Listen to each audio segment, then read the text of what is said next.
Hello everyone, চলো তোমাদের সাথে একটা আমি ভিডিও শেয়ার করি। তো ভিডিওটা তোমরা পুরোটাই দেখতে থাকো, কেউ স্কিপ করো না। তো এসআইআর এর ফর্ম তোমরা সবাই মোটামুটি পেয়ে গেছো, অনেকেই, আবার অনেকে পাওনি।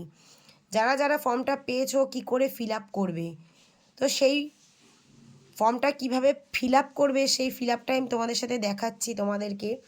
তোমরা দেখতে থাকো ভিডিওটা। এটা হলো আমার ফর্ম।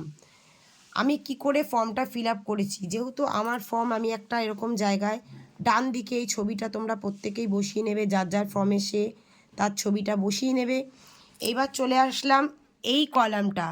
এই কলামটা প্রত্যেকের ক্ষেত্রেই এই জায়গাটা ফিল আপ করতে হবে।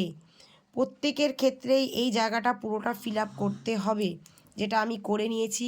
দেখো এখানে আমার জন্ম তারিখ, এখানে আমি দিয়ে দিয়েছি আমার জন্ম তারিখ।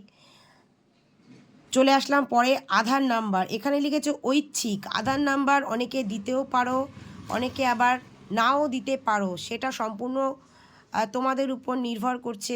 যে দেবার সে দেবে, যে না দেবে সে দেবে না, কোনো এখানে দিতেই হবে, কোনো এরকম ব্যাপার নেই। মোবাইল নাম্বার, মোবাইল নাম্বার এখানে প্রচণ্ড ইম্পর্টেন্ট, এখানে মোবাইল নাম্বারটা দিতেই হবে। তারপরে চলে আসলাম পিতা বা অভিভাবকের নাম। এখানে যেহেতু আমার বাবার 2002 সালের ভোটার লিস্টে আমি নাম তুলছি, আমার বাবার নাম এখানে আমি দিয়েছি। তোমরাও প্রত্যেকেই এখানে সবাই সবার বাবার নামটাই লিখবে, অভিভাবক হিসেবে পিতার নামটাই লিখবে। সেই বাবার নামের লেখার পর বাবার বা অভিভাবকের এপিক নাম্বার, মানে ভোটার কার্ডের নাম্বার, এই ভোটার কার্ডের নাম্বারটা এরকম লিখে নেবে। আমি লিখে নিয়েছি।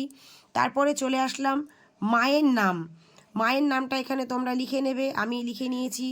তারপরে চলে আসলাম মায়ের এপিক নাম্বার, মায়ের এপিক নাম্বারটাও এখানে আমি দিয়ে দিয়েছি, মায়ের এপিক নাম্বার।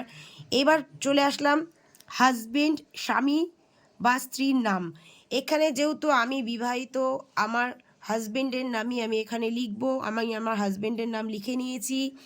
এখানে স্বামীর এপিক নাম্বার, এখানে আমি আমার হাজবেন্ডের এপিক নাম্বারটাও দিয়ে দিয়েছি, এপিক নাম্বার দিয়ে দিয়েছি। আর এটা মানে তোমরা এই জিনিসটা যদি এখানে পুরুষদের ক্ষেত্রে হয়, ছেলেদের ক্ষেত্রে হয়, তো এখানে তাদের ছবি লাগাবে। এখানে এই জায়গাটায় বলেছে স্ত্রী, ছেলেদের ক্ষেত্রে হলে সে তার ওয়াইফের নামটা লিখবে, ওয়াইফের নাম লিখবে, লিখে তার এপিক নাম্বার লিখবে।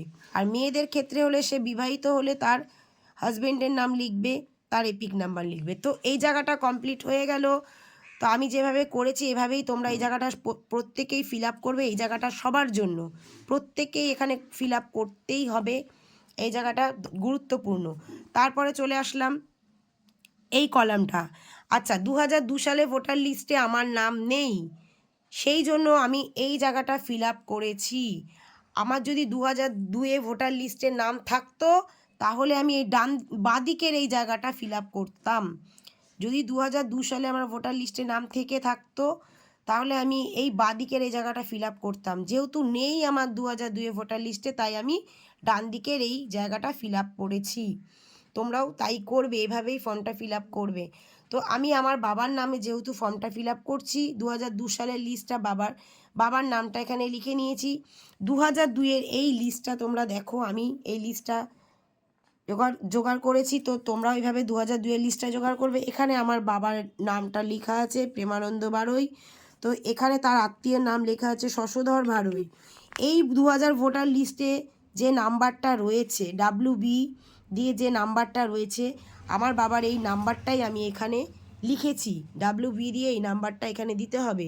তো এখানে চেয়েছে আত্মীয়ের নাম, আত্মীয়ের নাম আমার বাবার 2002 সালে ভোটার লিস্টে আত্মীয় যে আছে, এখানে প্রেমানন্দ বাড়ই, ভোটার লিস্টের আত্মীয় নাম আছে শশধর বাড়ই।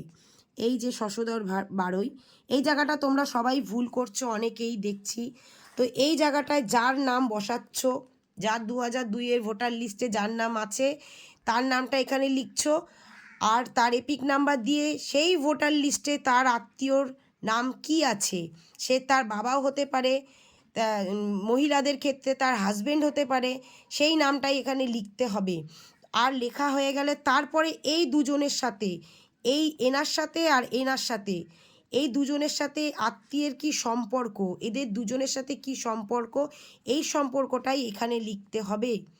যেহেতু আমার বাবা, তার বাবা ইনি শশধর বাড়ুই, তো এনারা দুজন হচ্ছে ছেলে বাবা, তাই এখানে ফাদার হয়েছে। এই জায়গাটা তোমরা অনেকেই ভুল করছো, এই জায়গাটা তোমরা ঠিকঠাক করে ফিল আপ করবে। এটা প্রচণ্ড একটা ভাইটাল ফর্ম, এটা তোমরা বুঝে ভালো করে ঠিকঠাক করে ফিল আপ করবে। এখানে সম্পর্কটা দিতে হবে। তারপরে জেলা, আমার যেহেতু নর্থ 24 পরগনা, আমি এই জেলাটা এখানে লিখে নিয়েছি। রাজ্য ওয়েস্ট বেঙ্গল।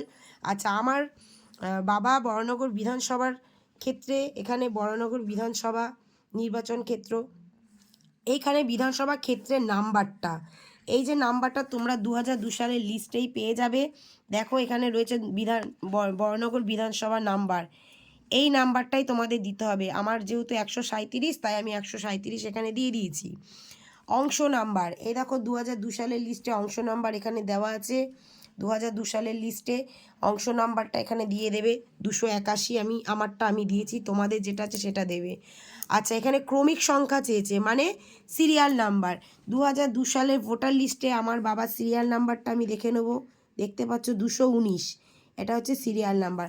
এই সিরিয়াল নাম্বারটাই আমি এখানে দিয়ে দিয়েছি।